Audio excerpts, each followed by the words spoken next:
সরস্বতী পুজোর দিন সন্ধেবেলা বেড়াতে খুব একটা ভালো লাগে না, কারণ বাজারে এতটাই মারাত্মক লেভেলের ভিড় থাকে যে আর কিছু বলারই নয়। তাই বাচ্চুদা আর আমরা দুজন মিলে খেয়ে দিয়ে বেরিয়ে পড়লাম রাত্রেবেলায় ঠাকুর দেখার জন্য। এগুলো ছিল কিছু কিছু ছোট ছোট প্যান্ডেল, যেগুলো আমরা যাওয়ার পথে দেখে নিয়েছিলাম। তারপর মাঝে আমরা দাঁড়িয়ে একটু চাটা খেয়ে মন্দিরে প্রণাম করে ওখান থেকে বড় প্যান্ডেলগুলো আমরা দেখতে চলে গেলাম। বন্ধুদের সঙ্গে বেরোনোর জন্য আমার কাছে সময় ছিল মাত্র সরস্বতী পুজোর দিনটাই বা রাতটাই, যা হোক তোমরা বলতে পারো। কারণ তারপরের দিন শ্রেয়া, রিম্পি আর শ্রেয়ার ফ্যামিলি, আমার ফ্যামিলি সবাইকে নিয়ে বেরোতে হতো।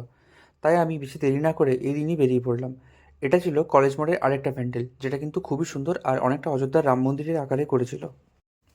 আর বাইরে মারাত্মক লেভেলের ঠান্ডা লাগছিল, এমন মনে হচ্ছিল যেমন কান টান সব একদম জমে বরফ হয়ে গেল। যাই হোক, অন্যবারে আমরা অনেকে মিলেই ঠাকুর দেখতে বেরাই, বাট যেহেতু রাত্রিবেলা সেহেতু সবাই তো আমরা বেরোতে পারিনি, তাই শুধুমাত্র বাচ্চুদা আর আমি বেরিয়েছিলাম।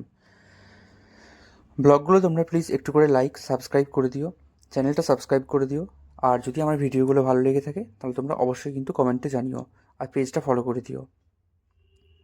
এটা ছিল যোগেশপল্লীর প্যান্ডেল। এই প্যান্ডেলটাও কিন্তু খুব সুন্দর করেছিল। এটা অনেকটা বাঁশের আর কাঠের পুতুলের মতো করেছিল। প্রত্যেকটা পুতুলই কিন্তু ওপর থেকে নাচ করছিল, যেগুলো দড়ি বেঁধে করা ছিল। আর ওপরেও একটা করোনা ভাইরাসের মতো একটা গোল করছিল, যেটা তোমরা এখান থেকে দেখলে হয়তো বুঝতে পারবে।